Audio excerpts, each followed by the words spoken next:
Eccoci. Eccolo. Eccoci un attimo. Allora, parliamo di quelli che sono i costi attuali per gli italiani. E abbiamo dei costi che sono mostruosi rispetto a quelli che sono gli utili per la maggior parte degli italiani. Poi ci sono alcuni che riescono a cavarsela molto bene, ma per esempio ci sono società come Amazon che fanno affari mostruosi in Italia ma pagano le tasse all'estero. Allora questo non l'ho capito, questo è una sorta di suicidio che stiamo praticando, dove chiaramente la gente ha il vantaggio di poter scegliere sul telefonino il prodotto che preferisce, ha molte offerte, magari anche vantaggiose, ma stanno chiudendo le nostre aziende, i nostri negozi chiudono perché non riescono a far fronte a queste cose, perché i nostri negozi pagano le tasse, ma Amazon non le paga. E questo è uno degli esempi, ma la stessa gruppo Fiat, Marchionne portò la Fiat a Lussemburgo, credo, no?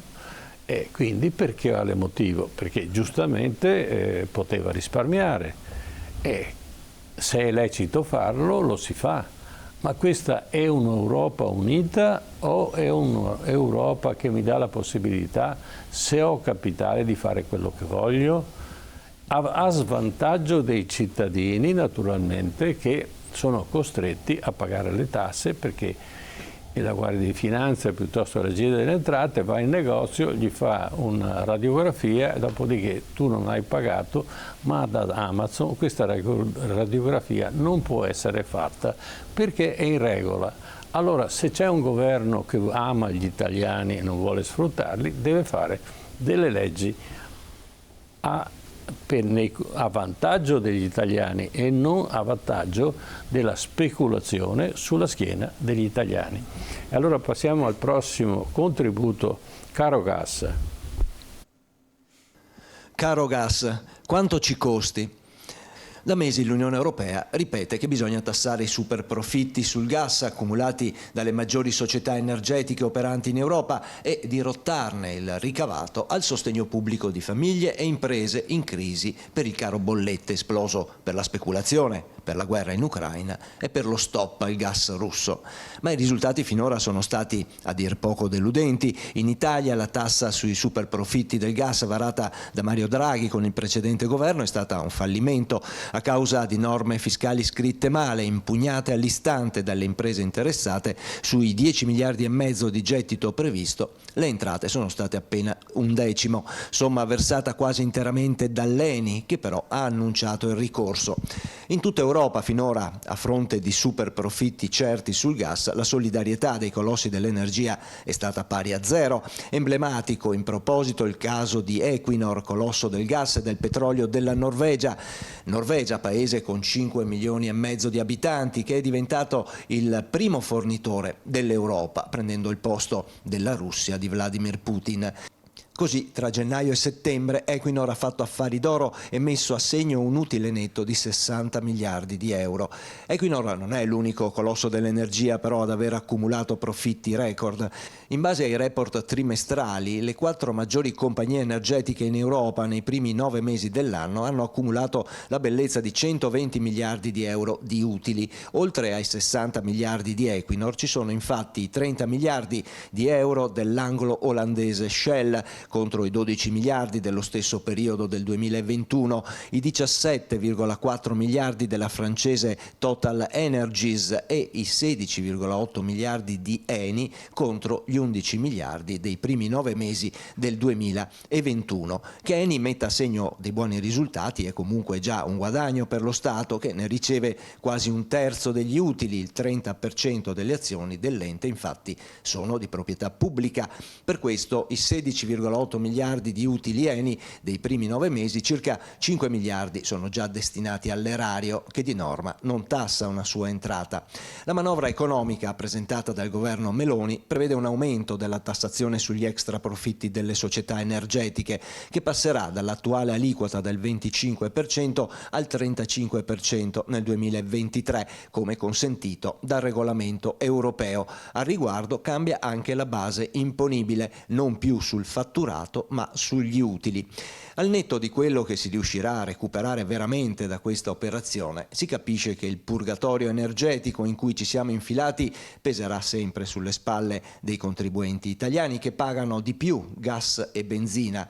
Questo surplus finisce nelle tasche di pochi operatori, che poi ne ritornano una parte allo Stato. Lo Stato a questo punto fa il buono e ci restituisce parte del maltolto per aiutarci a sbarcare il lunario. È un destino che condividiamo con altri cittadini europei e viene da chiedersi perché Bruxelles sta accettando genuflessa tutto questo. Una notizia curiosa per chiudere. A Bengasi, nella Libia filorussa, la benzina oggi costa 2 centesimi al litro. Eh sì, avete capito bene, proprio 2 centesimi di euro al litro. Noi la paghiamo almeno 1,70 euro, ma questo grazie allo Stato che ci sta aiutando.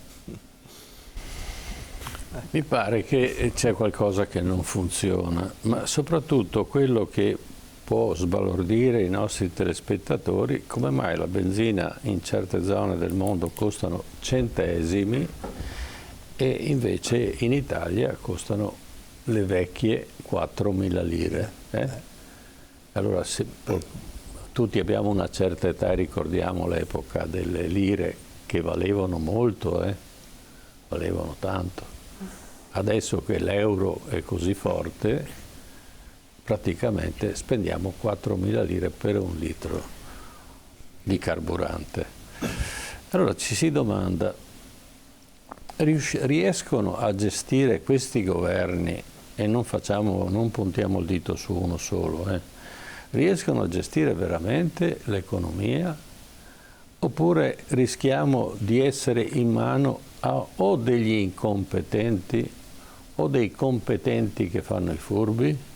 Questa è la problematica, perché guarda caso il governo ci aiuta a pagare le bollette.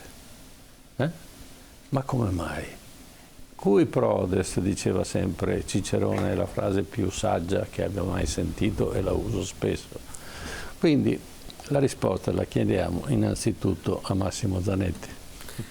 Beh, la questione è molto complessa, perché credo che su questo aspetto l'intervento italiano possa far poco se non c'è un'azione collegiale di tipo europeo, e quindi il primo nodo gordiano è domandarsi: abbiamo degli incompetenti o abbiamo dei competenti che sono però così furbi che le cose non le vogliono fare perché preferiscono che vi sia tutto un mondo sul quale adesso dirò qualcosa, che continui allegramente a fare extra profitti terribili e che nessuno gli dica stop. In Italia ci sono circa 300 aziende che si occupano di gas e il 10% di queste fanno gas ed elettricità. Gli extra profitti che hanno realizzato nel corso di quest'ultimo biennio sono spaventosi. Chi ha scritto quella norma del governo Draghi sull'imponibile e non sugli utili sapeva che sarebbe stato impugnato, tant'è vero che il TAR del Lazio il 17 novembre, 8 giorni fa, ha riconosciuto la validità purché la tassazione sia sui soli utili e non sull'imponibile, e quindi oggi si troveranno necessariamente, se non risbagliano a scrivere la norma in legge di stabilità, a pagare almeno il 35% di questi extra profitti. Stiamo parlando di 10 miliardi di euro, non proprio bruscolini. Torni indietro un attimo e spieghi meglio con parole semplici ai nostri telespettatori quando è stata qual è il fatta la trucco. norma, quando al MEF hanno scritto la norma sugli extra profitti e da cui doveva arrivare un gettito di 10,4 miliardi, questo fu scritto nella legge di bilancio del 2022, dicono è stato fatto un errore. Io credo poco a questo tipo di errori, credo cioè che siano quegli errori che si fanno sapendo che se si fa quell'errore si favorisce qualcuno, per esempio l'ENI, per dirne uno solamente. Bene. E allora è ovvio che se tu mi crei una tassa sull'extra profitto, non solo sulla differenza, ma su tutto l'imponibile, e quindi non sull'aumento marginale e i guadagni relativi a quell'importante aumento, le aziende fanno ricorso, che è quello che hanno fatto. Il TAR ha riconosciuto la validità di quell'impostazione, però ha dichiarato nella sentenza del TAR del Lazio il 17 novembre che l'extra profitto deve essere pagato solo sul surplus di eventuale vantaggio economico rispetto all'imponibile, perché solo così è legittimo e non sull'ammontare complessivo dell'imponibile. Tant'è vero che se la norma, che adesso mi auguro in legge stabilità riscriveranno così, si può tranquillamente immaginare che arrivino non 2,2 miliardi quando sono arrivati nel 2022 a fronte dei 10,4 messi in contabilità, ma si arrivi veramente a 10 miliardi. Poi ci sono tutta una questione. Si sta accadendo ancora in un grande equivoco, mi scusi se l'ho interrotta. Prego, mi dica. Lei deve sempre ragionare che a cappello di tutta questa cosa qua c'è quella cosa che si chiama PNRR. Ma certo. Quando che lei mi parla di la tassazione, aspetti un attimo, quando lei mi parla della tassazione sugli utili, questi sono defalcati dagli investimenti, ok? Quindi credo che non arrivi quello che lei aspetta, anzi, cioè nel senso, non perché voglio darle contro, perché il ragionamento sul fatturato, che è sbagliato, che il TAR ha riconosciuto, tutto quello che si vuole, lo possiamo dire, era un ragionamento giusto per l'aspetto che alla base di tutto c'era una quotazione che non era corretta, ma questo è un altro discorso. Il discorso era che era un concetto giusto per andare a fare pagare realmente su quelli che sono i proventi che uno incassa, senza lasciargli la possibilità di andare a manipolare l'utile dell'esercizio e quindi di non pagare la tassazione come lo Stato si aspettava. Glielo dico perché questo è quello che si sta avverando, perché sta gente nel 2021 e nel 2022 sta facendo investimenti a nastro, ha capito? E quegli investimenti, una parte arrivano con i finanziamenti del PNRR, un'altra parte arrivano da soldi che loro dichiarano di andare a mettere a mo' di investimento per migliorare tutta una serie di aspetti. Quindi utili credo che ce ne saranno pochini. Bene. I dati sugli utili di queste 300 aziende sono 120 miliardi. Questo è un dato che viene dalla Ragioneria Generale dello Stato, non lo do io. Quindi quello che ho detto è esattamente rispecchia quello che è previsto nel bilancio previsionale se si va a leggere la NADEF. Quindi non mi sono inventato niente. La questione è che la norma era stata scritta così male che era ovvio che sarebbe stata impugnata, è assolutamente pacifica la cosa. Se la scrivono un po' meglio, una parte di quegli extra profitti possono avere una tassazione fino al 30-25, perché guardi, è già successo, sa dove?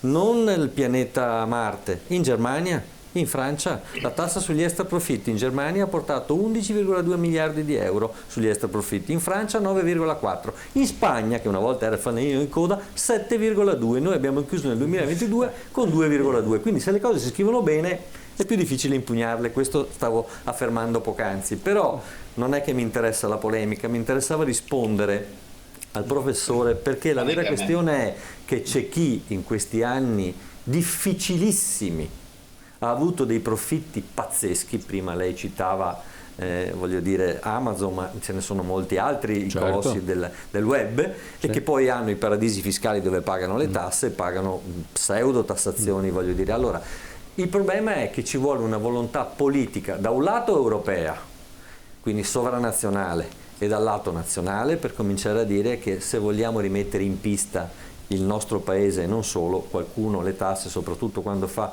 quegli extra profitti importantissimi, le deve pagare, altrimenti facciamo altri ragionamenti e accettiamo di andare, come dire, alla deriva come sistema paese. Sì, ci vuole anche coraggio da parte dei politici, perché non basta soltanto rincorrere gli elettori con tutta una serie di promesse che poi non si possono mantenere. Prego. E io volevo anche dire una cosa, per esempio in Italia il prezzo dell'energia elettrica, per esempio come quello del metano, ma ci concentriamo sull'energia elettrica perché è più semplice farlo, il giorno prima qualsiasi consumatore può collegarsi sul sito della GME, che vuol dire gestore dei mercati elettrici, e trova quello che costa l'energia prodotta, l'energia che viene messa sul mercato a quel prezzo lì. Bene, chiunque potrà verificare su questi dati presenti nel sito che il 38,6% in Italia L'energia elettrica, per esempio, non è prodotta dalle fossili, cioè da cosa? Dall'acqua, dal sole e dal vento, ma la stessa viene venduta come se fosse prodotta dalle fossili. Tradotto, se in agosto 2021 un prezzo al megawatt era di circa 90, 100, 110 euro, ok, nei momenti anche di punta, cioè di maggior richiesta del mercato, noi abbiamo assistito in questo periodo qua a prezzi che sono arrivati fino a 800 euro al megawatt. Ma io che per esempio produco con il vento e non con le energie fossili, l'ho venduta a 800 euro al megawatt perché il sistema costringe chi la compra, no, a dire: tu la produci dal vento, non puoi chiedere 800, tu invece che la produci dal gas puoi chiederne 800 euro. Ma, tornando sempre sul profitto, su quello che comunque è il sistema, e qua torniamo sul fatto che mancano le leggi che vanno a colpire chi specula, no? Perché è conveniente anche per lo Stato che si trova un rubinetto spalancato che è con un gettito infinito di denaro che gli entra nelle casse, come per esempio è sull'accisa dei carburanti, e chiudo la parentesi, e questa cosa va avanti così, a tal punto che noi per esempio in campagna elettorale come Adico avevamo lanciato la proposta di invitare i nostri governanti a dividere queste voci nella bolletta, perché non è giustificabile che la bolletta aumenta di 6, 5, 4 volte di fronte a una percentuale che è poco più del 50% che dipende solo dalle fossili, mentre il rimanente è dalle rinnovabili. Questo ti fa capire come, per esempio, un ragionamento in più ampia scala, non c'è un controllo, perché purtroppo la borsa, che si chiama la borsa dell'energia, è regolamentata in questo modo, cioè come a far profitto ai danni di chi? Delle famiglie. Quindi abbiamo una comunità europea che va contro la maggior parte degli europei, perché se le quotazioni vengono fatte ad Amsterdam, e sappiamo Amsterdam che è il paradiso fiscale europeo, chiaramente non va a vantaggio né degli italiani, né dei francesi, né dei tedeschi, salvo le multinazionali che ci possono navigare sopra.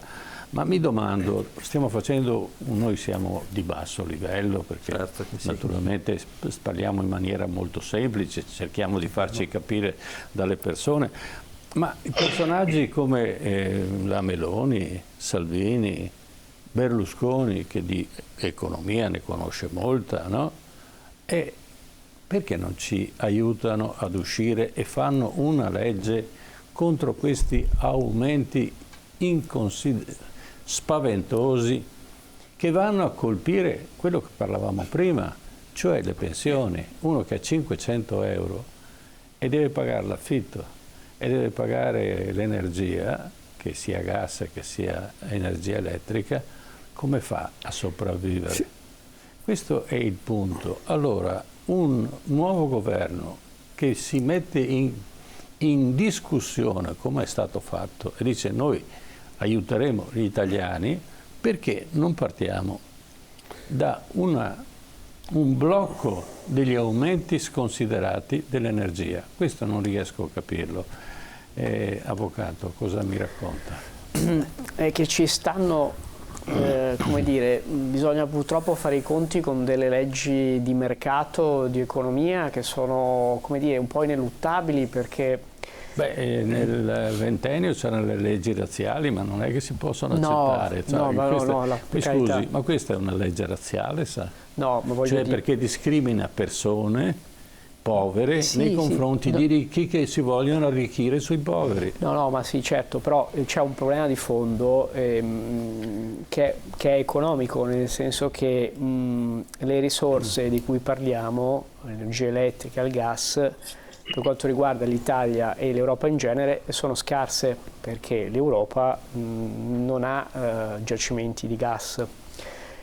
Purtroppo i giacimenti di gas più grandi nel mondo sono in mano a dei paesi, diciamo, governati da dei regimi autoritari. Noi abbiamo la più grande democrazia del mondo, con gli Stati Uniti, ma non abbiamo le materie prime. Una legge ma economica abbastanza banale dice che quando una risorsa è scarsa, purtroppo mi limiterei il prezzo aumenta. sul concetto di democrazia. No, sì, per carità. Ecco, perché stiamo parlando di un sistema che va in conflitto in maniera regolare, perché è tutto regolarizzato, però queste regole vanno a vantaggio di alcuni e non a vantaggio di altri. Sì, ma volevo allora, dire, guardi, sono un concetto... leggi per conto mio, tra virgolette, razziali. No, è vero, ma un concetto molto semplice, che per legge non si può abbassare il prezzo, o meglio, perché non c'è la legge. L'obiettivo è ambizioso, ma non c'è la legge, la facciamo. Sappiamo che lo stiamo discutendo a livello europeo, di mettere il cosiddetto tetto al prezzo del gas, che è qualcosa di economicamente un po' anche pericoloso da un certo punto di vista, perché si dice, la legge dovrebbe dire: cara Russia, cari paesi del mondo, vorrete vendermi il gas a un prezzo superiore a questo? Sappiate che per legge in Europa nessuno lo può comprare. Mi scusi, questo nell'intento del legislatore dovrebbe portare a una siamo fuori dall'argomento, la riporto nell'argomento. Sì, allora, la Russia ci dava il gas a un prezzo normale e non c'erano motivi di aumentare il valore del gas, perché Putin, per quanto sia un delinquente, tutto quello che vogliamo dire, manteneva i contratti e non ha mai sgarrato. Allora, questa guerra a chi giova? Perché non sono soltanto gli ucraini le vittime, stiamo creando vittime anche in Italia. E allora ci diamo un taglio e facciamo come Mattei, che non guardava in faccia a nessuno, diceva: se c'è una cosa vantaggiosa per l'Italia, io lo faccio, prego. Sì, professore, non voglio fare polemiche, è che c'è un problema di fondo, cioè a un certo punto il flusso di gas dalla Russia è diminuito, cioè non è che Putin ha mantenuto fede ai contratti come se nulla fosse, ancora prima della guerra il flusso di gas era diminuito, no? Si parla a volte di incidenti, a volte semplicemente il gas affluisce meno, cioè le imprese russe hanno cominciato a non rispettare correttamente i contratti. Quando una risorsa così fondamentale per l'economia di un continente diminuisce, perché affluisce meno nei mercato. Per una legge di mercato, ma anche qui, senza per amor di dibattito, una legge di mercato in cui la borsa di Amsterdam c'entra fino a un certo punto, perché a monte c'è un problema di scarsità di risorse. Quando una risorsa diventa scarsa ed è molto molto richiesta ed è fondamentale per la vita di un continente, il prezzo per una banale legge di mercato aumenta, perché chi ha più soldi è disposto a offrire di più per avere quel po' di risorse che stanno diminuendo. Scusi, ma se di conseguenza il prezzo aumenta. Allora, semplifichiamo la cosa sempre per i nostri Negli Stati Uniti, mi perdoni, solo per finire il concetto. Al mio fornitore io vado a tagliargli le gomme del camion che mi fornisce, le vado a rompere le scatole, gli piazzo la NATO alla frontiera quando gli accordi era che la NATO doveva stare fuori, va bene, ma adesso il New York Times ha detto, mi pare, che sono 8 anni che l'America sta preparando questa guerra. Allora, è a vantaggio nostro, è a vantaggio degli ucraini, è a vantaggio di Putin, è a vantaggio degli Stati Uniti, visto che adesso finalmente gli Stati Uniti riescono a portare il gas fino in Italia con le navi che hanno tutte le caratteristiche, ma noi non abbiamo nemmeno, non siamo neanche preoccupati di avere la possibilità di sbarcare questo gas, di poterlo di stoccare in Italia, perché non siamo pronti, l'abbiamo già fatto in un'altra trasmissione. Allora, tutta questa strategia che noi conosciamo giorno per giorno, ma c'è gente che l'ha studiata 10 anni fa, da quale parte vogliamo andare? Perché è un interrogativo che sicuramente stasera non riusciremo a risolvere, no, certo. Però è un interrogativo che apre tante dubbi e tante risorse, dove la gente incomincia a capire cosa sta succedendo. Poi utilizzeremo altre trasmissioni a mano che usciranno dati e cose di questo genere, ma io non credo che non si possa fare una legge per calmierare. È chiaro, in questo momento c'è gente che non fornisce i centri di vendita perché vuole far crescere il prezzo del prodotto. Faccio un esempio qualsiasi: i pannelli solari non ne abbiamo più, hanno i magazzini pieni. Allora è successo un momento di crisi e si sono trovati i magazzini pieni, non riuscivano a pagare il fornitore e allora hanno buttato giù i prezzi, adesso ce l'hanno tutti. Poi tra 2 o 3 mesi, 3 giorni, eccetera, succede il contrario e allora questa è mera speculazione, non è mercato. È il prezzo il gioco delle arance, no? Mantengo i prezzi diminuendo la produzione e costringendo te, quando hai bisogno, di comprarla al mio prezzo. Perché finché io vendo l'energia elettrica prodotta dal vento a 800 euro il megawatt. Si chiama aggiotaggio, sì, no? Io la chiamo speculazione, non ma c'è è un'operazione di aggiotaggio per far crescere i prezzi, non è il mercato.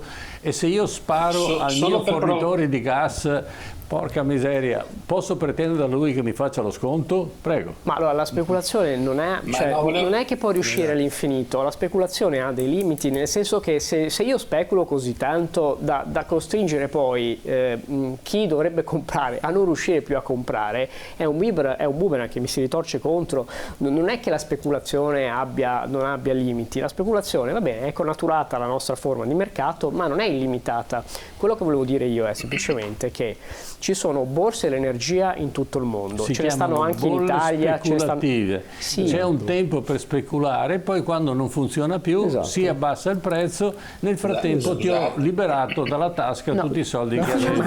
Ma è una legge di mercato, nel senso che se io smetto di comprare perché non ho più i soldi, il mercato poi di fatto fa scendere il prezzo. No, io volevo solo per finire, sull'aspetto, professore, solo un ultimo che state concetto. Discutendo, se posso. Dottore, mi faccia finire, Francesco, scusi, solo un concetto per finire. No, solo un concetto per finire, perché mi sembra di non essere riuscito a esprimere un concetto che però voleva essere veramente banale e non polemico. Cioè, di fronte a un sistema, come dire, in un continente in cui le risorse e le materie prime sono scarse, è evidente che a noi costi di più, ad esempio la benzina, rispetto a Bengasi che il petrolio ce l'ha in casa. Noi sappiamo anche, sempre per amor di dibattito, che non è una passeggiata da noi estrarre il gas e il petrolio che abbiamo in casa, quei pochi abbiamo, perché politicamente a volte sorgono dei dibattiti non da poco, no? I rigassificatori. Allora, l'Olanda ha già avviato dei rigassificatori nel porto di Amsterdam, mi pare, che sono in grado di rigassificare il gas liquido che arriva dall'Europa, dagli Stati Uniti e non solo. Da noi sappiamo che polemiche stiamo facendo per il rigassificatore di Piombino. È di questa settimana la notizia che il comune di Piombino ha impugnato al TAR il provvedimento. Per cui questa cosa qui ne discuteremo fra 2 o 3 anni. Il gas è un'emergenza nazionale. Abbiamo, per me legittimamente, deciso di combinare delle sanzioni alla Russia e quindi compriamo il gas dagli Stati Uniti, per i quali tra l'altro non è una passeggiata, perché gli Stati Uniti devono liquefare il gas, trasportarlo, cioè non ci vedo lì la grande utilità economica degli Stati Uniti. Mi colpisce invece che noi non si sia in grado di mettere in funzione un rigassificatore per avere il gas in casa, perché quello, professore, per rispondere alla sua domanda, aiuterebbe a tenere basso il prezzo. Certo. Se noi avessimo dei rigassificatori, allora, ma perché dobbiamo fare il ricorso al TAR, e probabilmente ne riparleremo fra 3 anni di questa situazione, quando invece in Olanda, ad esempio, il rigassificatore è in funzione da questo mese qui. E quindi rispondo alla sua domanda. Abbiamo avuto ospite qualche trasmissione fa. Abbiamo avuto ospite l'ingegnere Di Tella, che naturalmente era un ingegnere che lavorava con l'ENI, e dice che ci sono i sistemi già pronti, perché una volta prelevavano il gas dall'Adriatico e ci sono già i centri e sono rimasti di collegamento dal mare alla terra, possiamo scaricare tranquillamente, basta soltanto che qualche politico, che non ho capito perché non ho ancora fatto, li attivi e dopodiché noi le navi americane possiamo scaricarle tranquillamente, perché ci sono già i collegamenti, non è necessario farli. Ma vorrei capire il politico, parlo uno a caso, uno che se ne intende, no? Silvio, no, si intende di soldi, di come investire, eccetera, perché ha creato delle grandi società, perché non chiama l'ingegnere Di Tella e dice spiegami, e domani mattina attiviamo, sono il governo, attivo questa cosa in nome e a vantaggio degli italiani. Mi domando perché. Allora lascerei parlare il nostro De Franceschi, che ha chiesto di intervenire. No, ma io volevo dire una cosa, stiamo molto ragionando sul il prezzo, ma allora abbiamo appena finito di dire che c'è le imprese che vendono, diciamo, energia, gas, quant'altro, che stanno facendo extra profitti, quindi vuol dire che qualcuno paga meno di quello che in realtà noi pensiamo dovrebbe pagare. Allora la cosa io la trovo veramente di una banalità semplice, non abbiamo bisogno di fare manovrone. La tassazione degli extra profitti, invece di incamerarla allo Stato che poi si va a perdere in rivoli, burocrazia eccetera, scontiamola direttamente in bolletta, vediamo quanti politici hanno il coraggio di fare una cosa del genere, perché questo produrrebbe immediatamente efficienza, cioè efficienza vuol dire che chi sostiene la bolletta ha un abbassamento e chi deve fare l'abbassamento poi quel credito che va a incamerare se lo va a scontare tranquillamente sulle tasse, quindi siamo tutti belli felici e contenti. Vedrà che su sta cosa qui non troverà nessun politico che le dice di sì, semplicemente per il fatto che non agevola né i cittadini né le piccole imprese. Ho capito. Direi che morale, facciamo lo sconto in bolletta. Morale che il governo deve fare lo sconto in bolletta, non attaccarsi ai bonus e tutte le altre minchiate che abbiamo sentito in questi giorni che non produrranno nulla. Totalmente d'accordo su questa cosa. Allora, c'è un'altra problematica su questo aiuto nelle bollette che propone il governo. Che soldi sono? Da dove li tira fuori? Li tira fuori dai soldi nostri, perché i soldi dello Stato sono i nostri contributi, no? Quindi non aiuta nessuno. Indebita ulteriormente l'Italia, che è già piena di debiti, non risolve nulla. A vantaggio di chi? Non va a vantaggio delle multinazionali. Cioè il nostro governo, per aiutarci alla fine, invece di fare una legge contro certe, agevola le multinazionali. Allora, Zanetti, come la mettiamo? Ma guardi, quello che diceva poco fa il dottor De Franceschi è assolutamente vero e convincente se ci fosse la volontà da parte del governo. Questo è il precedente. Ma è vero che ci aiuta il governo o aiuta le multinazionali? Perché fa il giro dell'oca, ma alla fine i soldi arrivo alla finiscono risposta, là. non mi sottraggo mai, però volevo evidenziare come quello che apparentemente sembrava una boutade del dottor De Franceschi, invece non solo non era una boutade, ma era, come dire, la soluzione immediata per aiutare in maniera concreta il consumatore finale, cioè il cittadino. Punto. Una legge fatta di un articolo, cioè non occorreva fare... Le imprese. Prego? Certo. E anche le imprese, perché questo che adesso abbiamo i costi al sistema, abbiamo i costi dei maggiori prezzi al sistema, così li va a abbassare e assolutamente sì. Perché non lo fa?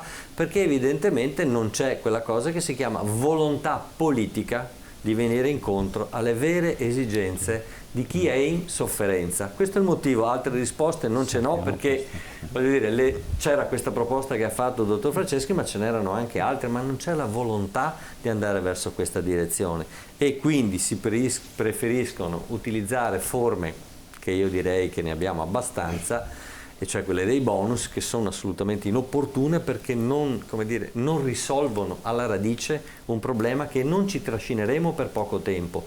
Perché la questione a cui faceva riferimento l'avvocato, e cioè che le dinamiche della domanda e dell'offerta, ahimè, non sono regolate spesso da noi, ma da elementi sovra-internazionali, se noi non abbiamo il coraggio di fare quel tipo di scelte, una l'ha appena citato il dottor De Franceschi, staremo ancora qui con i bonus che non risolvono nulla. Tra l'altro questi bonus vanno per redditi, diciamolo, da fame. Stiamo parlando di redditi che non arrivano ai 20.000 euro lordi, devi avere 4 figli, in questo paese i figli mi dice chi li fa, cioè perché poi è l'altra grande questione di cui non si occupa minimamente nessuno, è la questione demografica. Le proiezioni ci dicono che nel 2030, che è domani mattina, la proporzione che negli anni 76 era 4 lavoravano, 1 andava in pensione, nel 2030 sarà così combinata: 1 lavora e 1,2 paga la pensione, cioè la pensione a quel punto non è più sostenibile. Allora perché non si fanno le politiche sulla natalità?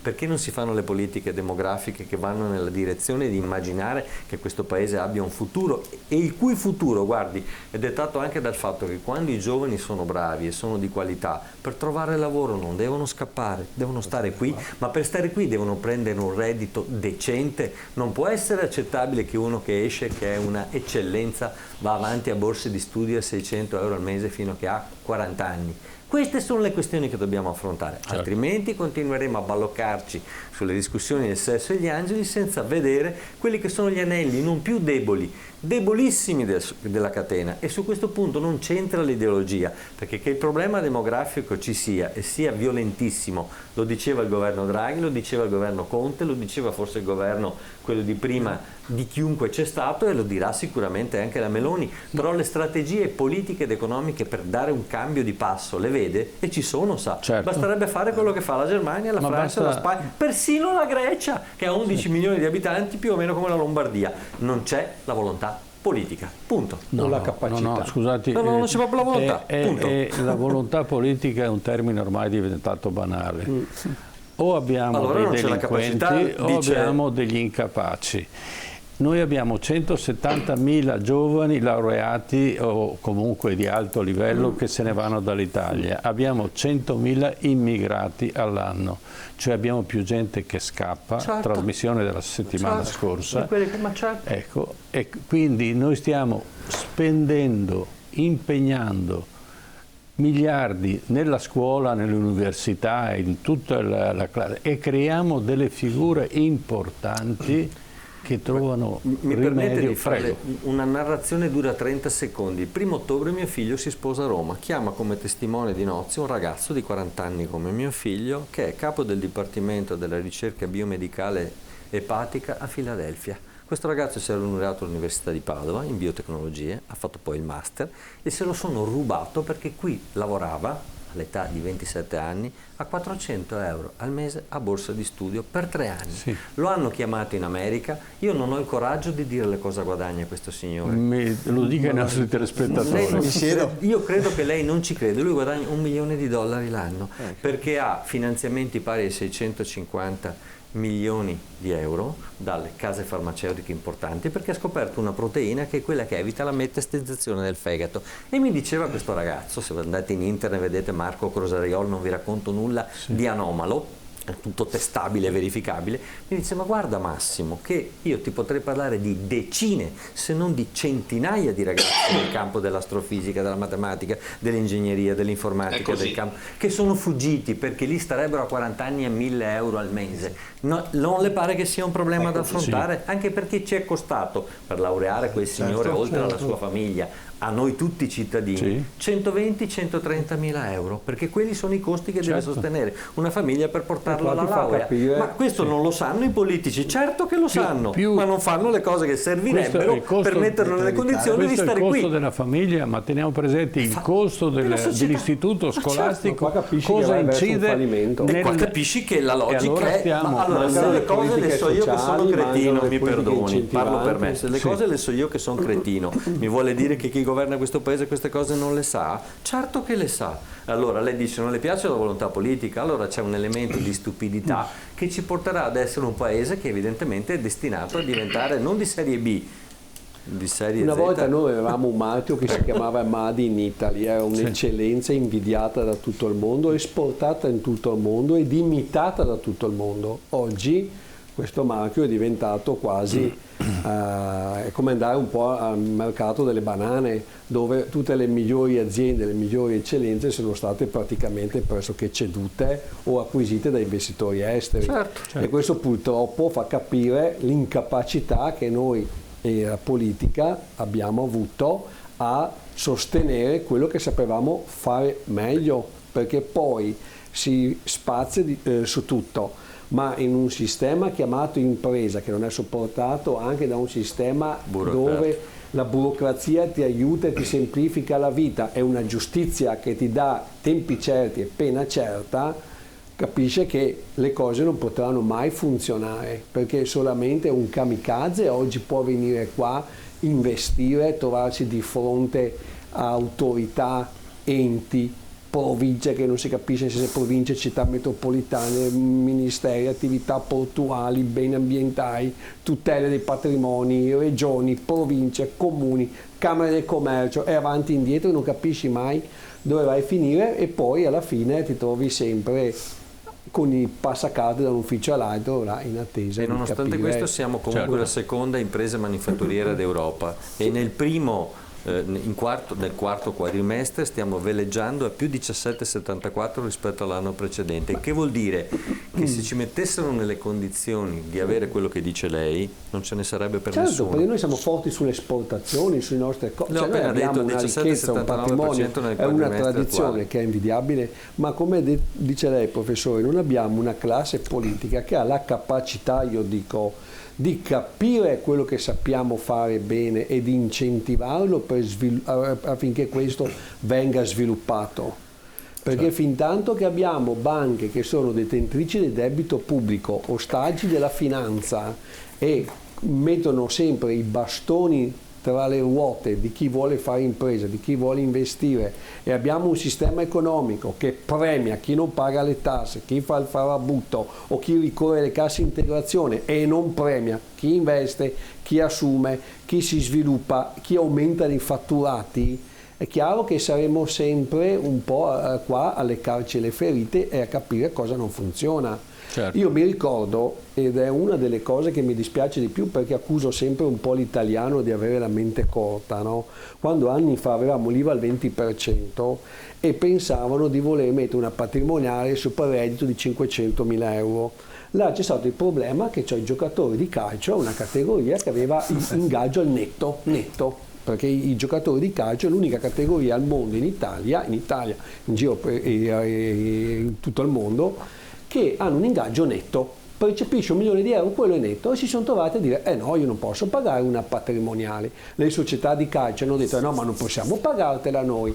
Morale della favola, sciopero del campionato di calcio. È arrivato un ministro qualsiasi e ha detto allora invece di far pagare tanto a pochi, facciamo pagare poco a tanti. Dopo 5 domeniche che non si andava allo stadio, hanno messo l'IVA al 21% e abbiamo recuperato le partite della domenica e tutti quanti sono rimasti felici e contenti. Quindi con queste mentalità e con queste, mi viene a dire sempre capacità, ma voglio dire con queste modo che abbiamo di fare politica, economia, eccetera, dove vogliamo andare? Perché poi alla fine io mi dico, ma l'italiano è pronto al cambiamento? O noi vogliamo pensare al clima, al cambiamento, incentivare tutto quello che abbiamo idea di voler fare, ma lo fai tu? Cominci tu, poi mi dici come va e al limite forse lo faccio anch'io. Perché dobbiamo avere anche un po' il coraggio di osare. Oggi manca la fiducia nella classe dirigenziale, ma quella che abbiamo, mi perdoni, veramente ci vuole coraggio a darla.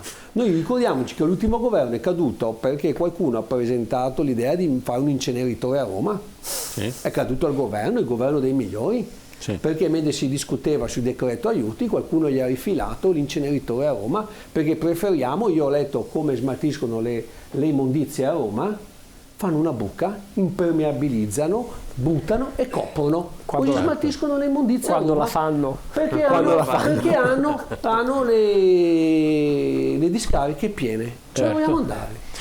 Ma diciamo che Cioè è triste sta cosa. c'è un'altra Solo i carenza. giovani, questi giovani qua possono pensare di dare un contributo e sono un governo che scommette, e concludo professore, Prego. Abbiamo elaborato i dati sulle nascite dell'anno scorso, nel 2021 meno 46%. Certo, quello che dicevo poco fa. Dove andiamo? È un problema che non si fa giovani perché non ci sono soldi, perché noi parliamo di pensioni, ma io ho figli di 25 anni che prendono neanche 1.200 euro al mese, quando pagano 289 euro di una rata di una macchina e gli restano 913 euro in busta paga. Mi dicono, ma io dove vado? Come faccio a mettermi via i soldi per comprarmi una casa? La grande questione salariale. E io dico, è un problema dei pensionati che prendono poco ma magari hanno una casa e hanno il problema di curarsi, di pagare le bollette, eccetera. Deve giocare a calcio, Carlo. E i giovani, che, che prendono neanche 1200 euro, che sono vittime e ostaggi di queste agenzie interinali dove ogni 3 mesi si rinnovano i contratti e il quinto rinnovo lo lasciano a casa, perché durante il periodo Covid hanno anche prorogato il numero di rinnovi prima di stabilizzarle. Non ne parliamo, perché poi certo. è un problema che non facciamo giovani, perché non c'è una sicurezza del lavoro, non ci sono stipendi dignitosi e soprattutto mancano le politiche dei servizi. E perché non si ha il coraggio di dire, lo diceva Olivetti, ma lo diceva anche Bruno Visentini, che era secondo me un grande ministro delle finanze, all'epoca si chiamava il ministero, diceva che quando la proporzione tra il mega dirigente generale e l'operaio è di una differenza di 370 volte dello stipendio mensile, quella non è più una società che possa salvarsi perché è malata. Lo diceva nel 1971 Bruno Visentini, lo diceva un po' prima Adriano Olivetti. Allora, o ripartiamo anche da qua, oppure... Esatto. Certo. Bene, allora abbiamo cercato di affrontare questa problematica che è molto complessa, perché per quanto riusciamo a spiegarla, quello che vorremmo, la nostra funzione è quella di informare i nostri telespettatori. E direi che l'informazione in Italia è molto carente, perché al di là di quelle che sono le campagne elettorali dove tutti parlano di tutto e il contrario di tutto senza entrare poi nel merito, come cerchiamo di fare noi, io spero che ci siamo riusciti, allora questa è la vera informazione. Allora la gente va a votare con coscienza, non solo, ma anche lì bisogna vedere come i partiti si comportano e devono essere trasparenti anche loro. C'è qualcuno che ha cercato di cambiare rotta, ma non c'è riuscito, perché il problema, questo tipo di organizzazione dello Stato, non solo italiano, ma anche francese, eccetera, europeo e americano, è estremamente complesso e queste guerre non si vincono facilmente. Io spero che cambi tutto, anche per il vantaggio delle stesse industrie, perché più tardi parleremo dell'ENI e guarda caso quella decisione che fu contrastata, passare dall'energia privata all'energia pubblica, ha cambiato l'economia del paese, anche se qualcuno gridava attenzione, il nazionalizzare l'industria privata è una forma di comunismo, però alla fine nacquero tutte le industrie del bianco, nascono un'altra quantità e gli italiani finalmente, molti italiani, incominciarono a girare l'interruttore e accendere la lampadina perché non ce l'avevano, avevano la candela e avevano le lampade a petrolio. E allora ci vuole il coraggio da parte delle istituzioni per aiutare proprio le industrie, ma quando le industrie si appropriano dell'economia, allora è il momento in cui il Paese va in crisi. Ringrazio tutti per il contributo che ci avete dato e ritorneremo su questo argomento. Certo, grazie a Massimo Zanetti, grazie ad Alberto De Franceschi in collegamento, grazie a Piero Cecchinato e a Carlo Garofolini per averci aiutato un po' a sviscerare quello che è un problema veramente enorme e quello che fa pensare è anche che forse diciamo, tutto quello che sta accadendo potrebbe non accadere per caso, perché l'Italia, sappiamo, è un paese di grandi risparmiatori e sicuramente dove ci sono i soldi fanno gola a tutti, così come la corsa al rialzo dei prezzi e quant'altro è arrivata anche in coincidenza con lo stanziamento del famoso PNRR. E da lì si è partiti, lo abbiamo visto col bonus, il bonus 110%, all'inizio si stava dentro nei prezzi, alla fine i prezzi non corrispondono più e quindi non stai più dentro nel budget. No, la gente spende il doppio, pur avendo il 110 va a spendere il doppio di quello che avrebbe speso prima. E allora anche mettere delle date di scadenza di questi contributi crea quello che è, come diceva l'avvocato, è una, diciamo, una bolla speculativa dove la gente dice ti do, però mi dai più soldi, e non finisce mai. Bisogna che il mercato non sia così, diciamo, stressato da certe proposte che originariamente sono positive, diventano negative poi col tempo. Certo. E poi rischiano di mettere in difficoltà tanti settori. Grazie ancora a voi per essere stati qua nel nostro studio. Adesso andiamo in pubblicità, ma dopo la pubblicità torneremo con la nostra rubrica del Memento. Come dicevo in apertura, questa sera lo dedichiamo al 25 novembre e alla giornata internazionale contro la violenza sulle donne. A tra poco.